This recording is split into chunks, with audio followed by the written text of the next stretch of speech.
Hey guys, what's up? It is Mossy from Pro Gamer Academy. Today we have so much to talk about in the LCS. Last week was a complete banger. We had several upsets, and now we have some new storylines kind of making their way out of the woodwork to talk about. Dignitas is a big one. Um, yeah, I'm super excited to talk about last week, so let's get into it. Also, if I sound a little bit weird today, guys, I am sick, so keep that in mind. Thank you. So I wanted to take a quick look at the standings before we really get into anything else. As you guys can see, Cloud9 is at the top, 100 Thieves is tied with Cloud9. Then you have TSM and Dignitas, which is a huge shakeup because they're both tied for third. They're not teams that we would expect to even be in that position. Below that, you have Evil Geniuses and Team Liquid, which they're supposed to be way higher. And then obviously you have Immortals, FlyQuest, CLG, and Golden Guardians. So a really interesting shakeup here at this point in time. It's not what you would expect at all. I think the big storylines to look at are TSM and Dignitas, obviously, because they've really risen their way up the rankings. I believe they both had great weeks. They were teams that looked a little more disorganized and perhaps are just playing way better. Maybe their chemistry is mixing together. I wanted to focus on Dignitas first because that's the team I've been following a little more. I'm a big Dardoch fan. I like kind of his redemption storyline at the moment, so I've been really following him. My current understanding of the Dignitas situation is that Dignitas has made, over the postseason, they picked up rookies, and obviously in the lock-in tournament they didn't look very good. I think part of that is just them taking time to gel, but you can see right now, especially in the last week, they really shifted over their playstyle to this idea of playing around Aphromoo, playing around Dardoch. And not only does that extend to, just in-game, that also extends to drafting decisions and playstyle decisions. One thing about Dardoch as a player I can attest to is he has a very specific idea of how he wants to play the game and of things that he thinks are good. So whether you agree with him or not as a person, Dardoch is someone who you can play around, and if you build a team identity around him, well, you can see what it's doing for Dignitas right now. He has played, I believe, 10 different champions in his last 10 games. I could be wrong on that. I think that's the correct stat. It's either 9 or 10. So, obviously, just a huge champion pool. Dignitas is just giving people different looks to kind of keep them on their toes. And honestly, it's not all about Dardoch. These rookies are playing amazing. Fake God has been very consistent for them in the top lane. He's had one or two rough games, but Soligo.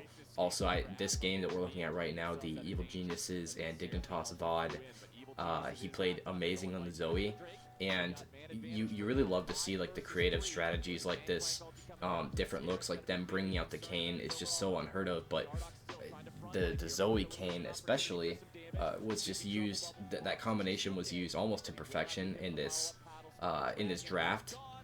You saw Neo in the bot lane on the Senna earlier this game rotate up to the mid lane to help Dardoch. I think she rotated several times, and that type of gameplay from an ADC is just not super common.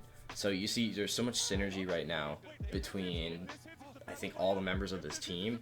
It's really exciting to watch. I have to admit, I came into the season with optimism, and I got a little bit worried after the lock-in tournament. But at the moment, I mean, everyone's just gelling together perfectly. I think one more thing to note about Dignitas is that Aphromoo is on the top of his game. Still, I'm not even sure how long he's been in the LCS now. He keeps on going and he keeps on performing. He is a great playmaker for them. This win against Evil Geniuses was just huge. So I think the big storyline moving forward for Dignitas is, they had this good week. How do they, people are starting to paying attention to them a little more now. How do they continue with that same level of success? How do they continue to innovate and not let things get predictable or fresh or whatever, however you want to put it. Moving on to TSM. TSM also at 4 wins and 2 losses. I believe both these teams started 1-2 and then had the 3-0 week. TSM really feels like they came out of nowhere. I'm not sure if something changed in terms of the coaching. I'm not sure if Bjergsen suddenly kind of turned online with his advice or something, but all of a sudden they've started playing very solid games. I believe it's LS who was on Twitter saying that right now, like current TSM is playing some of the best League of Legends out of all of the teams, which is kind of exciting. Um, because obviously they came in. I thought that they looked okay in the lock-in tournament. I mean, not great, but there is room to improve, obviously. And then kind of a similar situation at Dignitas. And then in the first week they did not look good whatsoever.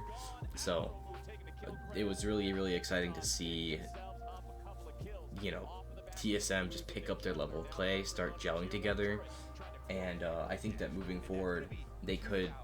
Well, let's see. I'm gonna check the schedule right now. TSM this week, they play on Friday. They play Evil Geniuses, and then they play 100 Thieves, and then they play Dignitas. So all three of those should be very important games for them. I think that if you're TSM, you're hoping to get a win out of the Evil Geniuses game for sure, because EG feels weak right now. I think especially in the game we're watching right now, Jizuke played pretty rough. I thought Impact had an amazing game on the Nard, but again, like Jizuke on the mid Lucian, he got ahead and then he really threw away his advantage against the Zoe, diving under tower 2 times. That stuff should literally never happen in games like that. Moving forward, they have to play 100 Thieves. I think that obviously a win is great there, but 100 Thieves is maybe more put together than TSM is right now. If they can keep up their level of play, they'll be fine. But obviously there's been a whole week since last weekend, so that's the fun part about the LCS is like teams can be inconsistent, so you don't know who's showing up on which particular day.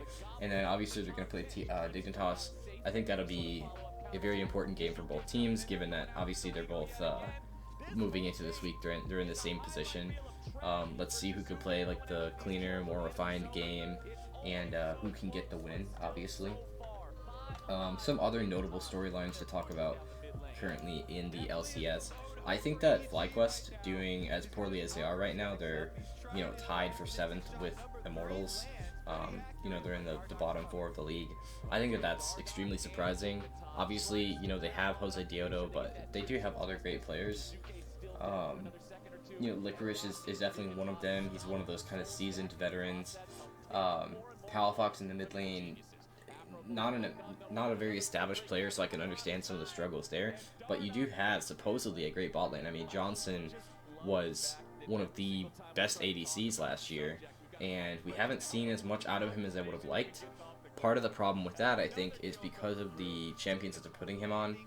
Right now, the bot lane, like I think FlyQuest is one of those teams that understands how strong Seraphine is, and I know that I've seen Johnson play Seraphine for a decent amount of games, which it feels like you're not maybe utilizing his strengths as much as you can. But if you do want to get that draft advantage, then that's something that they can continue to try and do.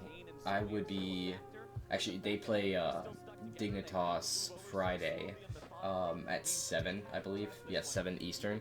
So for FlyQuest right now, it feels like it's do or die time, and if they don't take this win against Dignitas, I feel like they really just get stuck at the bottom of the pack. Something needs to change with that team. Other notable storylines: Immortals is 2-4, and the wins that they picked up are both nuts. They were able to let me check the stats here, because I remember watching both of their wins and just being blown away by Immortals in particular. So they were able to pick up a win against Evil Geniuses last week, which in retrospect now, the Evil Geniuses that we're a little more used to watching now, like EG just feels like an inconsistent team, and that's what it is. But they were also able to pick up a win against Team Liquid, which, as we know now, both these teams are 3-3. They're sort of middle of the pack, but they were teams that were very highly regarded. If we look at their schedule going into the next week, we can see, obviously, Immortals lost to TSM. but we can see going into this week, they're supposed to Friday. They play 100 Thieves, which is crazy.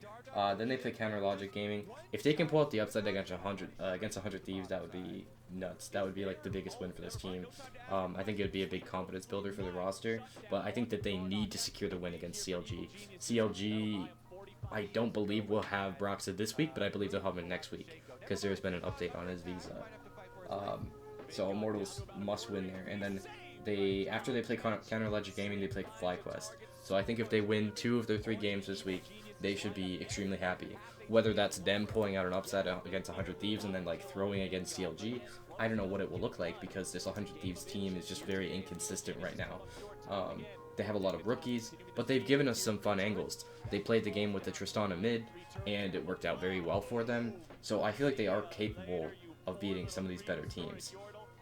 As for CLG, if we're looking at the standings, I think that their goal this week is just to maybe pick up. I mean, obviously picking up wins is great, but you're just trying to hold on basically until you get Broxa. As soon as you get Broxa, I think that your season gets a lot easier.